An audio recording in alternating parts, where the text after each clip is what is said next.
Welcome into the Beat Sessions, the place for all things music. I'm your host, Mitchell Weary. Let's talk about Wilco and this new record, Cousin.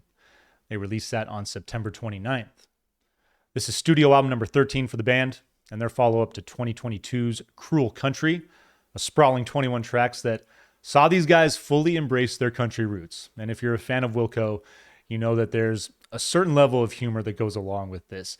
You go back almost 30 years to the beginnings of this band, and there were a couple of critics out there that insisted on classifying Wilco as a country band. Now, definitely selling their sound short. For like the first decade, these guys were like, what the hell? We're not a country band. And they even talk about it now. But with the release of Cruel Country, I love the way that they just embraced the genre because I think country music is fantastic. But they did it in a time where the genre is facing so much stigma, so much hate. And I think it's doing the entire music community a disservice. I'm going to pick on Maren Morris. She's someone who needs to watch the opening scene of The Departed. I don't want to be a product of my environment. I want my environment to be a product of me. Now, if you've seen the movie, you know that line, it carries a much heavier context considering the story, but the brilliance in that line lies in the fact that it's an opening line that every individual can apply to their life. You can either go with the flow and just take it, or you can have an impact on the things around you. And I look at Maren and I'm like, country music gave you your career. It's the platform that you built that on. And so to just turn your back on it as opposed to affecting positive change within that genre, I think it's a shame. And I hope that at some point she realizes that and, has no problem at least incorporating the genre of country music into her sound. Because the crossover thing is nothing new. You go all the way back to Patsy Cline. She was the first one to do it successfully. And you look at her example, and I can't help but think that country music works into pop, and pop into rock, and rock into country. And there's just this full circle. You see so many artists out there that are incorporating all of these sounds to create what it is they do. So I love that Wilco was on board with that. And I love this quote from Jeff Tweedy as well. He says, because it is the country I love, and because it's country music that I love, I feel a responsibility to investigate their mirrored problematic natures. I believe it's important to challenge our affections for the things that are flawed. Now, I know this has been a little long-winded, and we're going to start talking about Cousin here in a moment, but I just think that given that both records were created at the same time over the last 4 years or so, and they're doing two very different things. But this is a perfect example of, a band like Wilco cultivating their sound and being fearless as far as, hey, we're going to make a country album. We're going to make an alternative rock record. We're going to go experimental on this next project. This is how this outfit operates. And I think it's foolish to set a limit on what will and will not influence you. The influence of this new record, the creation of this record comes at the same time as Cruel Country. And as a matter of fact, I believe that, Kate LeBon worked as producer on this record, starts talking to Jeff, exchanging ideas. I'm pretty sure this record was in creation before Cruel Country. Cruel Country, going through COVID, that's an album that, you can feel these guys having fun in the studio, the organic process of creating that record, very little overdubbing. They basically were like, let's just go in and play live and get this off our chest. Versus, Cousin is a record with a purpose. You can feel not a collaboration, because you listen to Cousin, it sounds like a Wilco record with Kate LeBon there on the side to influence, which I think a full-on collaboration would have sounded much different. It wouldn't have sounded like a Wilco record. And Cousin does. I think a big part of what makes this record so much fun is that it is experiment. It's probably the most experimental thing that they've done in about 20 years. And I love Kate, influencing the band to utilize the studio, layer these tracks, take the opposite route that you did with Cruel Country. If we're going to create something different, let's go all out and really give this record an identity. And it does. It's a fantastic sounding album. And like I said, it's probably the most experimental that you've heard this band in 20 years, but so much that is still grounded in what they do. And I love bringing Kate aboard. This is the first time that they used an outside producer in over a decade.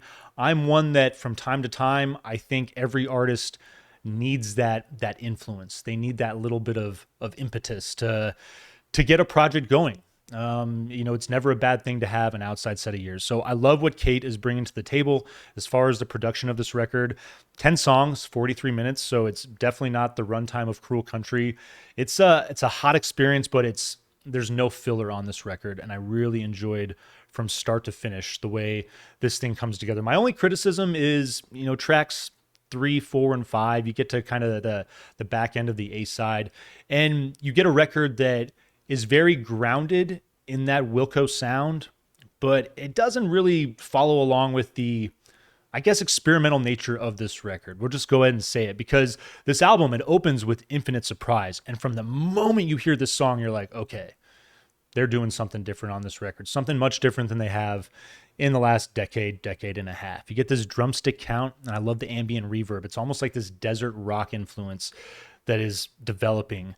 And then that all fades. The sticks keep riding, though, and then you just get this simple riff and Jeff's voice. And I love the way that carries the song to about the 90-second mark. Other elements work in. You get this vocal melody that is lighter and hushed, and I really like that about this particular record. I feel like a lot of Jeff's lyrics are, much like Cruel Country, they're observing a landscape that is problematic, that is, certainly a difficult one to navigate at the moment. But there's something about his hushed tone that there's a feeling of kind of exhaustion with the world around you that this album carries. And aesthetically, I think that's working so well. I like the horns that are added, that build in on this track. Really just a fun way to open up this project and to give you a clear indication that, yeah, coming off of Cruel Country, we're doing something different with this project. 10 Dead, you talk about the exhaustion that you feel. This is a pretty intense song. You can probably guess with the title what he's alluding to in the lyrics, but I love the contrast, the pretty and mellow piano that's at the forefront. You get this kind of like classic pop and rock and roll feel, dark contrasting moods with that lyrical content. And again, it's, you talk about gun violence and that whole situation that the world now is dealing with. And this is a track that you don't feel, you feel sadness, but you feel more of that exhaustion. I think all of us are just beat up and burnt out and just want peace and love. I know it sounds so banal and so cheesy to say, but yeah, I think the overwhelming majority of the world is ready to just freaking chill.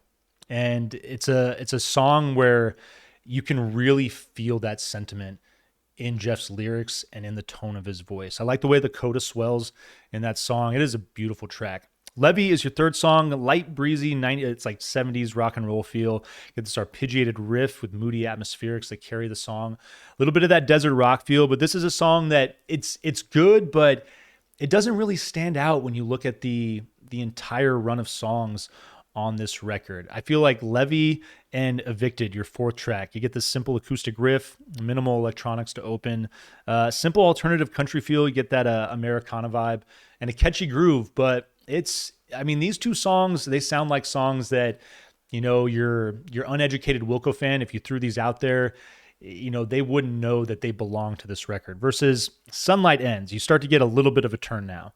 And I like the electronic drums, the twinkling guitars.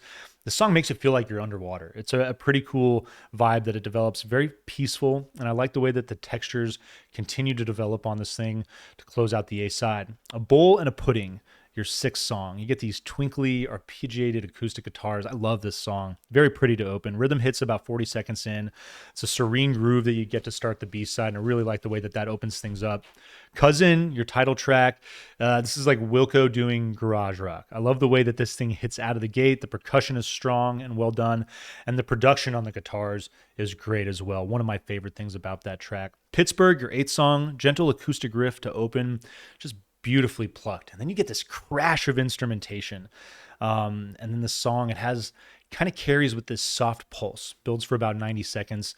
Verses are minimal. You get this really just incredible lyric performance from Jeff. Shorter. The lyrics aren't, super long and intricate, But I really enjoyed the track. Definitely would encourage you to follow along to that one. Soldier Child, it's another intense song title, another intense moment. Easy acoustic strum and a little gallop in the percussion. Sounds like he's working in some spoons on this arrangement here. It's another intense track. I really like the lyrical perspective on that song. And then Meant to Be, your final song, feedback to open, and then it hits with this galloping alternative Americana flair, a little spaghetti western there. And this is, it's a song where it's interesting because it sounds like something that Wilco's done in the past, but you can hear those elements, especially that spaghetti western element. I feel like it's something it's been very popular in music this year, but I love it. I think when done correctly and incorporated into a track properly, it's an incredible element that adds so much life to a song. And I definitely think that it's doing that to Meant to Be. Cousin is an excellent record. It's really cool reading back on the history of this project, seeing the way that this project was developed at the same time as Cruel Country, but how they're very different. Lyrically, I feel that they're riding the same wave as far as that outlook on society, the criticisms that are there, assessing that. But two very different musical experiences. And I think that Cousin from start to finish, this is a damn fine effort from Wilco. We're going to vinyl please this. And I know it's been a minute since this album has been out, so you've probably had a chance to enjoy it. I hope you have enjoyed it. And if you haven't, check it out. I hope you find this review helpful as well. Please like this video, share it, subscribe to the channel, do all the things to help us blow this project up in 2023. And stay tuned throughout the week for more album reviews. And we will see you next time on the Beat Sessions.